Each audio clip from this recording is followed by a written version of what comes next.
Ngayon ang ating i-recap ay isang movie na pinamagatang Wolves, na ipinalabas taong 2024. Ngunit bago ang lahat, please subscribe and click the notification bell upang ma-notify kayo sa aking mga paparating na uploads. Nagsimula ang pelikula sa New York City, kung saan nagpanik ang isang babaeng nagngangalang Margaret, dahil may bangkay ng binata sa sahig. Nagpumilit siyang kunin ang kanyang wallet sa ilalim ng katawan, pagkatapos ay kinuha niya ang kanyang telepono at sinubukang tumawag sa isang fixer, para tulungan itong pagtakpan. Tumawag ito pabalik, at nagtanong kung paano niya nakuha ang kanyang numero.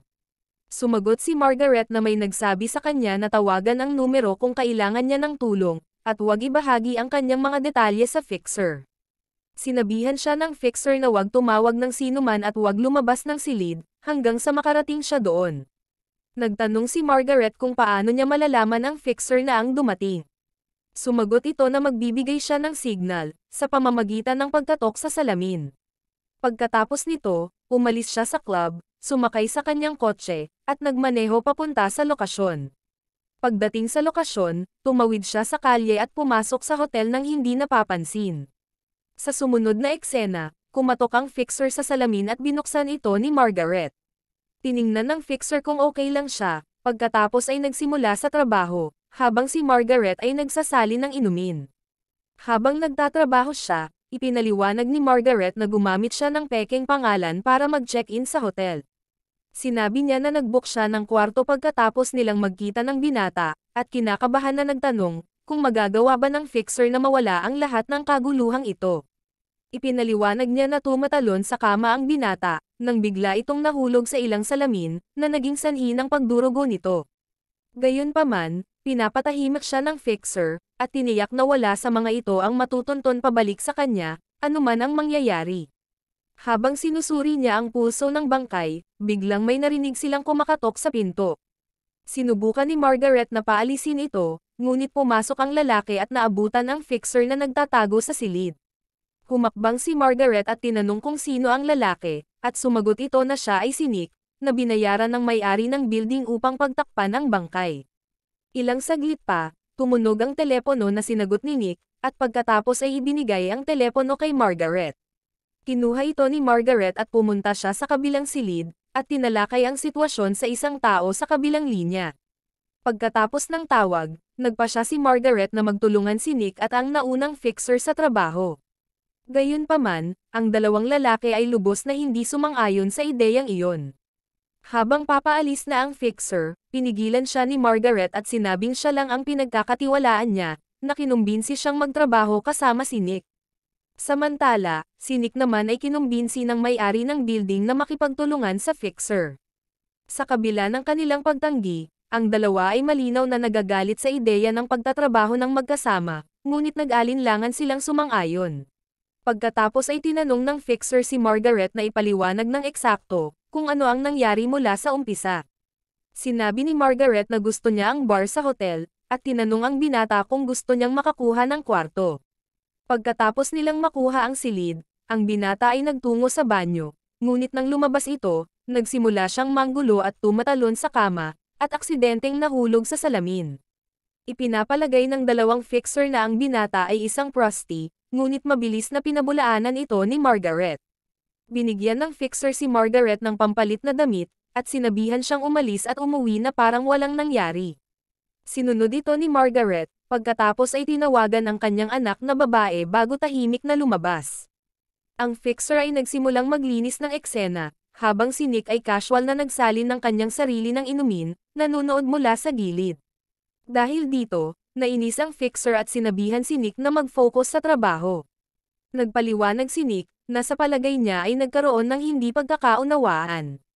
Sinabi niya na ang kanyang trabaho ay upang pagtakpan ang krimen para sa hotel, habang ang fixer ay responsibilidad na pagtakpan ang gulo ni Margaret, at siya ay nangangasiwa sa buong proseso.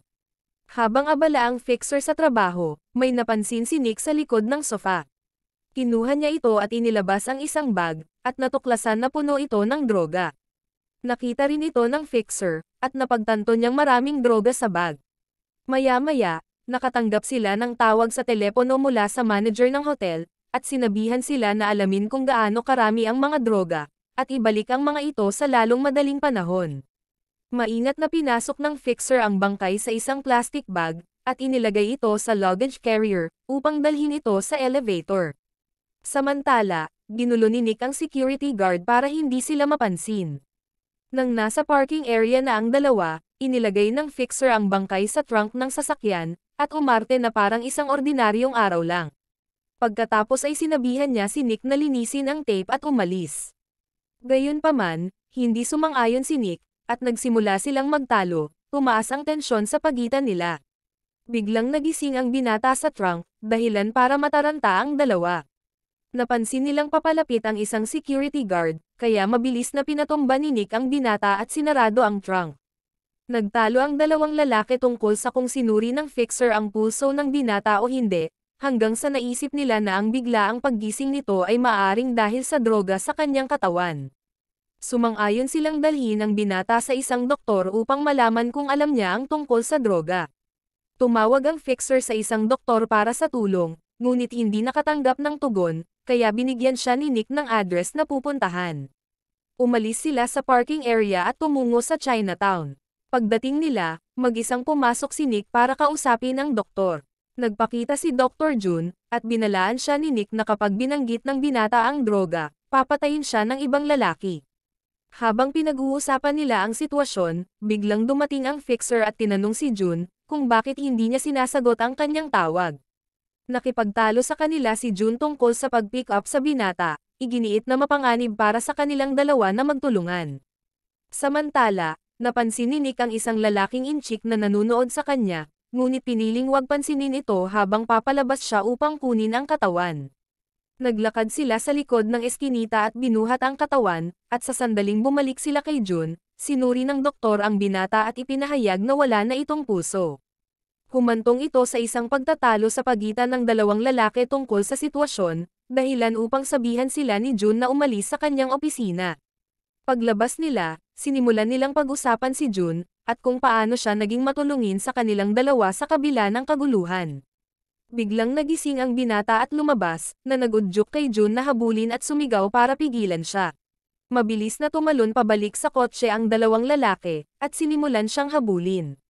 Pumasok ang binata sa isang supermarket, kaya bumaba si Nick ng sasakyan at sinimulan siyang habulin.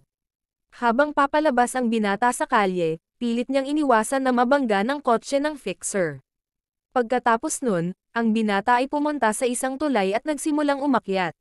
Gayunpaman, pagdating niya sa tuktok, nadatnan niyang nandoon si Nick, naghihintay na mahuli siya. Hinawakan ni Nick ang binata at umalis sila sa tulay pabalik kay Jun, at naghagis ang doktor ng gamot para kumalma ang binata. Nagsimula silang magtalo kung saan siya dadalhin, ngunit kalaunan ay nagpa siya na mag-book ng isang motel para sa gabi. Pagdating sa motel, kinumprunta nila ang binata tungkol sa droga. Sa una ay itinanggi niya ang anumang bagay. Ngunit nang ipakita nila sa kanya ang mga pakete ng droga at seryosong binalaan siya, nagsimula siyang magkwento. Ipinaliwanag niya na namatay ang ina ng kanyang kaibigan, at gusto niyang tumulong sa pamamagitan ng paghahatid ng mga pakete. Habang naghihintay sa isang bar ng hotel para sa address, nakita siya ni Margaret at inanyayahan na sumama sa silid. Doon ay nagtataka niyang sinubukan ang ilan sa mga droga. Binanggit ng binata na ang kanyang kaibigan na si Diego, ay nag-iwan ng pager sa isang club na tinatawag na Club Ice. Nagpa siya si Nick na tapusin ng binata ang trabahong sinimulan niya, at iginiit na babalik siya para kunin ang pager. Sa sumunod na eksena, tinanong ng binata kung gaano nakatagal na nagtutulungan ang dalawang fixer, at kung magiging maayos ba ang lahat. Tiniyak ng fixer sa kanya na magiging maayos ang gulo. Gayunpaman, mabilis silang nagtago kay Dimitri at binalaan ng fixer ang binata, na hindi sila dapat kumilos na parang nagtutulungan sila. Ipinaliwanag niya na kung makita sila ni Dimitri na magkasama, papatayin niya silang dalawa. Pumasok sila sa club at naghiwalay, habang nagmamasid sa isa't isa. Lumapit ang binata sa bartender at hiningi ang pager, ngunit hindi siya nito naiintindihan. Dahil sa pagkabigo, nagpa siya ang bata na umakyat sa bar para kunin ito mismo. Gayunpaman, nakita siya ng isa sa mga security guard at mabilis siyang itinapon palabas ng club. Samantala, si Nick at ang fixer ay natigil sa isang sayaw, at habang papalapit si Dimitri at ang mga tauhan nito, tinutukan nila ang isa't isa ng baril, nagpapanggap na hindi sila nagtutulungan. Napansin ni Dmitry ang tensyon sa pagitan ng dalawang lalaki, at tinawag sila. Sinabi na pareho sila ng trabaho, ngunit nag-aaway sa isa't isa. Si Nick at ang fixer ay nakaalis sa dance floor, ngunit ang isa sa mga bantay ni Dmitry ay naghinala sa kanilang pag-uugali, at sinimulang bantayan silang mabuti. Habang hinahanap ng fixer ang binata, nakita niyang naghihintay ito sa kanyang sasakyan at mukhang balisa. Inamin ng binata na hindi niya nakuha ang address, ngunit may oras pa. Nagpasya silang dalhin ng binata upang kumain at gumawa ng isang plano. Ang ideya ay papasok ang binata para sa pakete, at kung magkamali, ipinapalagay nila na siya ay mababaril at mamamatay, na tinitiyak na hindi na kailangang panghawakan ito ng fixer. Sumagot si Nick, nagtatanong kung ano ang mangyayari kapag may hatid ng binata ang pakete at mabuhay. Samantala, sa wakas ay nakuha nila ang address mula sa pager at nakarating sa lokasyon. Pinapapasok nila ang binata upang ihatid ang pakete, pagkatapos ay hinintay nila itong bumalik. Gayunpaman, nagbago ang mga bagay nang biglang nagsimulang bumaril mula sa likuran ang mga gwardya ni Dmitry. Si Nick at ang fixer ay nagtangkang tumakas, ngunit ang kanilang sasakyan ay nagkaroon ng matinding pinsala at kalaunan ay huminto. Dahil dito, mabilis nilang inihanda ang kanilang mga baril upang lumaban. Habang nagsisimulang mag-reload ang isa sa mga gwardya, sinamantala nila ang pagkakataon na barilin siya at ang kanyang kapareha, na nakakuha ng upper hand sa magulong sitwasyon. Maingat silang naglakad papasok sa bodega, at nakita nila ang mga bangkay na nakakalat kung saan-saan. Samantala, nalaman na nagtago ang binata sa trunk ng isang sasakyan, at lumabas upang magsimulang magpaliwanag sa nangyari. Gayunpaman, iginiit ni Nick na kailangan niyang tapusin ang trabaho. Sa sandaling iyon, itinaas ng fixer ang kanyang baril, handang barilin ang binata mula sa likuran, ngunit nag-aalangan sa huling pagkakataon. Nang maramdaman ang tensyon, binaril ni Nick ang mga pakete ng droga, na naging dahilan upang sumabog ang mga ito. Sa sumunod na eksena, sumakay sila sa subway pauwi, at ang fixer ay nagpanggap na nabaril siya, niloloko si Nick. Pareho silang nagtawanan tungkol dito, bago ihatid ang binata sa kanyang bahay. Kinabukasan, tumambay sila sa isang restaurant at nagsimulang pagtagpi-tagpiin ang lahat, na pagtanto na ang kanilang trabaho ay alisin ang mga kalaban.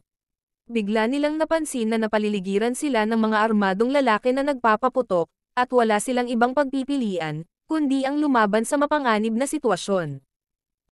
At dito nagtapos ang kwento. Hanggang sa muli, maraming salamat sa panonood.